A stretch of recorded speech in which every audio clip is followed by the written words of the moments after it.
जय हिंद साथियों, स्वागत है आप सभी का पूरा नॉलेज यूट्यूब चैनल पर। दोस्तों, इस वीडियो में हम बात करेंगे जो कि एमपी पटवारी के एग्जाम में पूछे जाते हैं या पूछे गए हैं, जो 15 मार्च 2023 को जिस टॉपिक से क्वेश्चन पूछे गए हैं। तो राष्ट्रीय संगठन का भी एक टॉपिक था दोस्तों, जिसमें कि 1 से 2 नंबर के क्वेश्चन एग्जाम में पूछे हैं। तो हम बात करेंगे भारत के जो राष्ट्रीय संगठन है, इनके फुल फॉर्म क्या है, या इनकी जो स्थापना कब हुई है, इनके हेडक्वार्टर कहाँ है, इनके जो करंट सीईओ है, सभी जानकारी आपको इस वीडियो में मिलेगी। तो दोस्तों, पहला जो हमारा राष्ट्रीय संगठन है वह है नीति आयोग। नीति आयोग पूर्व में योजना आयोग के नाम से जाना जाता था। ठीक है, पूर्व में योजना आयोग के नाम से जाना जाता था नीति आयोग जो है। तो दोस्तों, इसका फुल फॉर्म क्या है? इसका फुल फॉर्म है नीति आयोग का national institution for transforming India, NITI। ठीक है, TI है। तो दोस्तों, नीति आयोग का फुल फॉर्म होगा national institution for transforming India, है ना। इसकी स्थापना हुई थी 1 जनवरी 2015 को। जैसा कि मैंने आपको पहले बताया था कि योजना आयोग इसका पहले नाम था, योजना आयोग। तो दोस्तों, 1 जनवरी 2000 पहले से इसका नाम था योजना आयोग।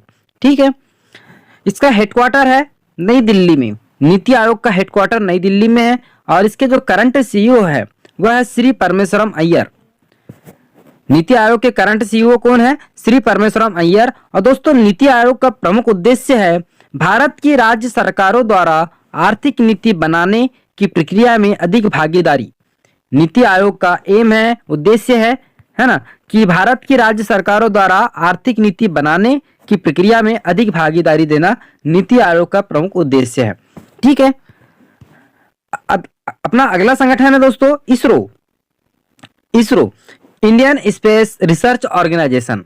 इसका फुल फॉर्म हो जाएगा Indian Space Research Organisation. ISRO का फुल फॉर्म हो जाएगा। इसकी स्थापना हुई है दोस्तों 15 अगस्त 1969, 15 अगस्त 1969 को इसकी स्थापना हुई है। इसका मुख्यालय है बेंगलुरु में। इसरो का मुख्यालय बेंगलुरु में है। और दोस्तों, इसके जो करंट सीईओ है वह है Shri S Somnath. Current chairman जो कहते हैं, चेयरमैन है इनके श्री एस सोमनाथ। और इनका प्रमुख उद्देश्य है, इसरो का मुख्य कार्य क्या है? भारत के लिए अंतरिक्ष संबंधी तकनीक उपलब्ध करवाना। इसरो का प्रमुख उद्देश्य है भारत के लिए अंतरिक्ष संबंधी तकनीकी, जो भी तकनीकी से सेवाएं होती है वह उपलब्ध कराना इसरो का प्रमुख कार्य है। ठीक है, याद रहेगा, इंडियन स्पेस रिसर्च ऑर्गेनाइजेशन। इसकी स्थापना 15 अगस्त 1969 को, हेडक्वार्टर है बेंगलुरु में, और करंट सीईओ दोस्तों श्री एस सोमनाथ। देखिए, बार बार रिपीट कर रहे हैं, भूलना बिल्कुल भी नहीं, भूलना नहीं है आपको, क्योंकि अब आपके जो अगले टाइम में जो पेपर है, अगला पेपर जिस किसी का भी है, उसके लिए यह वीडियो बहुत ज्यादा इंपॉर्टेंट हो सकता है। ठीक है, क्या पता यही क्वेश्चन आपके एग्जाम में आ जाए। ठीक है दोस्तों, अगला जो है हमारा राष्ट्रीय संगठन DRDO. Doctor APJ Abdul Kalam की पहली नौकरी थी डीआरडीओ में। ठीक है, तो दोस्तों, इसका फुल फॉर्म है Defence Research and Development Organisation. DRDO का फुल फॉर्म क्या है? Defence Research and Development Organisation. इसकी स्थापना हुई है साथियों 1958 में। डीआरडीओ की स्थापना हुई है 1958 में, और इसका जो मुख्यालय है वह है नई दिल्ली में। हेडक्वार्टर है जो नई दिल्ली में है, और इसके करंट सीईओ है श्री एपीवीएस प्रसाद, है ना। श्री एपीवीएस प्रसाद है इसके करंट सीईओ। तो डीआरडीओ का दोस्तों फुल फॉर्म क्या है? Defence Research and Development Organisation. इसकी स्थापना हुई थी 1958 में। इसका मुख्यालय है नई दिल्ली में, और इसके करंट सीईओ आपके सामने है। ठीक है, अगला जो है BARC, Bhabha atomic research centre. तो दोस्तों, Bhabha atomic research centre bark का फुल फॉर्म है। बार्क इसे शॉर्ट में बार्क कह सकते हैं, या BARC, Bhabha atomic research centre. ठीक है, जो इसकी स्थापना है 3 जनवरी 1954 को हुई है। बीएआरसी की स्थापना दोस्तों 3 जनवरी 1954 को हुई है, और इसका मुख्यालय है मुंबई में, है ना। भाभा एटॉमिक रिसर्च सेंटर का जो मुख्यालय है मुंबई में है, और इसके करंट सीईओ है नकुल चोपड़ा इसके वर्तमान चेयरमैन है। और दोस्तों, इसका प्रमुख उद्देश्य है, इसका उद्देश्य मुख्य रूप से परमाणु ऊर्जा के शांतिपूर्ण अनुप्रयोगों के तहत विद्युत उत्पादन करना है। बीएआरसी का जो मुख्य उद्देश्य है वह क्या है? परमाणु ऊर्जा के शांतिपूर्ण अनुप्रयोगों के तहत विद्युत उत्पादन करना। ठीक है दोस्तों, अपना अगला संगठन है SEBI, SEBI, SEBI, securities and exchange board of India. इसका फुल फॉर्म होगा securities and exchange board of India. दोस्तों इसकी स्थापना हुई थी 12 अप्रैल 1992 को। 12 अप्रैल 1992 को सेबी की स्थापना हुई है और सेबी का मुख्यालय है मुंबई में, महाराष्ट्र मुंबई में इसका मुख्यालय है। ठीक है, इसका जो करंट CEO है वह है श्रीमती माधवी पुरी जो सेबी की करंट CEO है। और दोस्तों इसका प्रमुख उद्देश्य क्या है? शेयर बाजार में लोगों के हित की रक्षा करना और उनके लिए एक स्वस्थ वातावरण प्रदान करना। सेबी का जो है प्रमुख एम है कि क्या? शेयर बाजार में लोगों के हित की रक्षा करना और उनके लिए एक स्वस्थ वातावरण प्रदान करना। क्वेश्चन आता है कि शेयर बाजार में लोगों के हित की रक्षा करना और उनके लिए एक स्वस्थ वातावरण प्रदान करना किसका उद्देश्य है? ठीक है, इस टाइप का आपको क्वेश्चन होगा। तो दोस्तों इसका आंसर हो जाएगा आपका सेबी इसका करेक्ट आंसर हो जाएगा। ठीक है, नेक्स्ट है BSE, Bombay stock exchange. BSE तो दोस्तों बॉम्बे स्टॉक एक्सचेंज आप सभी जानते होंगे, इससे भली भांति परिचित होंगे। इसकी स्थापना हुई थी साथियों 1875 में। BSE बॉम्बे स्टॉक एक्सचेंज की स्थापना हुई थी 1875 में। इसका मुख्यालय है मुंबई में, है ना, मुंबई में इसका मुख्यालय है। और करंट 2022 के इसके चेयरमैन है आशीष कुमार चौहान। BSE के जो चेयरमैन हैं आशीष कुमार चौहान। और दोस्तों इसका प्रमुख उद्देश्य क्या है? BSE का भारत के अंतर्राष्ट्रीय वित्तीय बाजार को विश्व भर के बाजारों के सामने एक योग्य स्थान दिलाने में विशेष योगदान है। और यही उसका उद्देश्य है कि भारत के बाजार को अंतर्राष्ट्रीय बाजारों के सामने लाकर खड़ा करना BSE का प्रमुख उद्देश्य है। ठीक है, अगला है दोस्तों TRAI, telecom regulatory authority of India. Try का फुल फॉर्म क्या है? Telecom regulatory authority of India. इसकी स्थापना है 20 फरवरी 1997। ट्राई की जो स्थापना है 20 फरवरी 1997 की है और इसका मुख्यालय है दोस्तों नई दिल्ली में।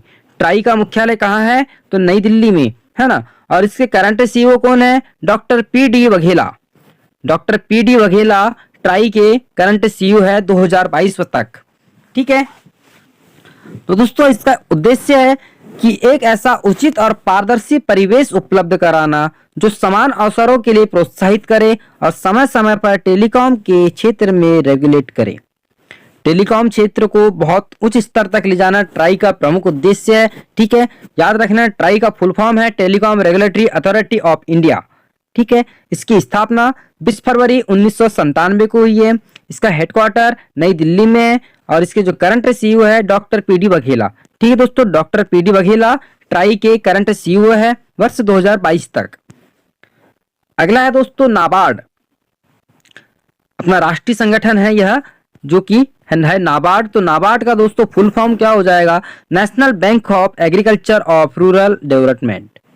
National bank for agriculture and rural development NABARD का फुल फॉर्म है। इसकी स्थापना 12 जुलाई 1982 को। नाबार्ड की स्थापना साथियों 12 जुलाई 1982 की है और इसका मुख्यालय है मुंबई में। नाबार्ड का मुख्यालय कहाँ है? तो मुंबई में है और इसके current CEO doctor GR Chintala, है ना। डॉक्टर GR चिंटाला इसके करंट CEO है। ठीक है दोस्तों, इसका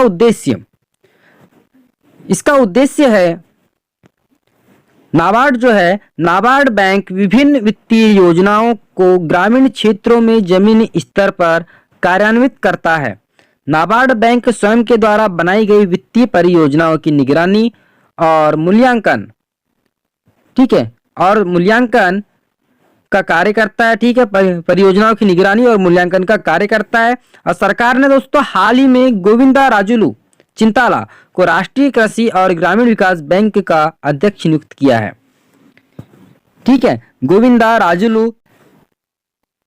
दोस्तों अपना अगला राष्ट्रीय संगठन है सिडबी।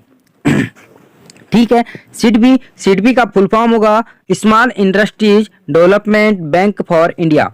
सिडबी का फुल फॉर्म है small industries development bank for India और इसकी स्थापना साथियों 2 अप्रैल 1990 को।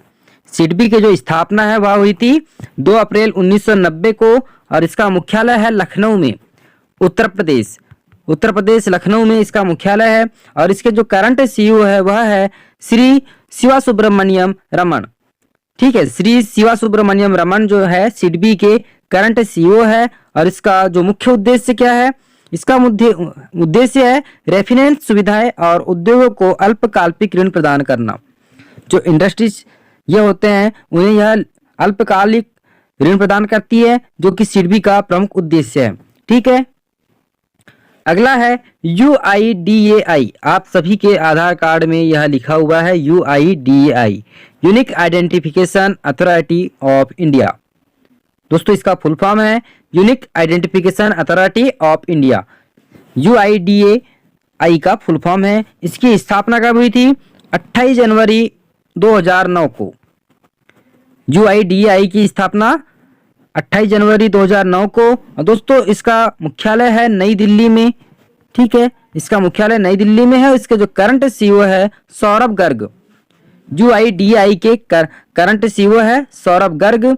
और इसका जो मुख्य उद्देश्य है दोस्तों, भारत के निवासियों को एक विशिष्ट पहचान उपलब्ध करना, जिसे डिजिटल माध्यम से कहीं भी सत्यापित किया जा सके। यह इसका प्रमुख उद्देश्य है। ठीक है, UIDAI का unique identification authority of India. ठीक है दोस्तों, अगला है IRDAI। IRDAI राष्ट्रीय संगठन है, insurance regulatory and development authority of India. इसका फुल फॉर्म हो जाएगा क्या? Insurance regulatory and development authority of India. IRDAI का फुल फॉर्म होता है और इसकी स्थापना साथियों 1999 में हुई थी। IRDAI की स्थापना 1999 में हुई थी और इसके जो मुख्यालय है वह है हैदराबाद में इसका मुख्यालय है। और इसके करंट सीईओ है सुभाष चंद्र खुंतिया, है ना, सुभाष चंद्र खुंतिया इसके करंट सीईओ है। और दोस्तों इसका जो प्रमुख उद्देश्य है रजिस्ट्रेशन जारी करना, नवीनीकरण करना, संशोधन करना, वापस लेना या निलंबित या रद्द करना, किसी भी प्रकार के कार्यों का रजिस्ट्रेशन करना, नवीनीकरण, संशोधन करना, वापस लेना किसी कार्य को या निलंबित करना या रद्द करना IRDAI का प्रमुख कार्य है। ठीक है, अगला है BCCI, board of control for India cricket in India. Board of control for cricket in India. India cricket team का जो समूह है, प्रमुख समूह है, वह है BCCI। तो दोस्तों इसकी जो स्थापना हुई थी दिसंबर 1928 में। BCCI की स्थापना दिसंबर 1928 में हुई थी और इसका मुख्यालय है मुंबई वानखेड़े स्टेडियम। मुंबई का जो वानखेड़े स्टेडियम है वह BCCI का मुख्यालय है। और दोस्तों इसके जो करंट सीईओ है हेमंग अनीम BCCI के करंट सीईओ है। और इसका प्रमुख कार्य तो सभी के सामने स्पष्ट है कि भारतीय क्रिकेट कंट्रोल बोर्ड भारत में क्रिकेट के विकास के लिए एक राष्ट्रीय प्रबंधकीय निकाय है, नेशनल गवर्निंग बॉडी, है ना, एक राष्ट्रीय प्रबंधकीय निकाय। तो दोस्तों BCCI का फुल फॉर्म क्या हो जाएगा? Board of control for cricket in India. ठीक है, यह इसका करंट जो है फुल फॉर्म हो जाएगा। ठीक है, तो दोस्तों यह थे अपने भारत के राष्ट्रीय संगठनों से जुड़े कुछ प्रश्न और उनके उत्तर। ठीक है, मिलते हैं अगले वीडियो में, जो कि पटवारी के एग्जाम में जिस किसी भी टॉपिक के प्रश्न आए हैं वे सभी टॉपिक आपके सामने लेकर के आएंगे। ठीक है दोस्तों, मिलते हैं अपने अगले वीडियो में। जय हिंद।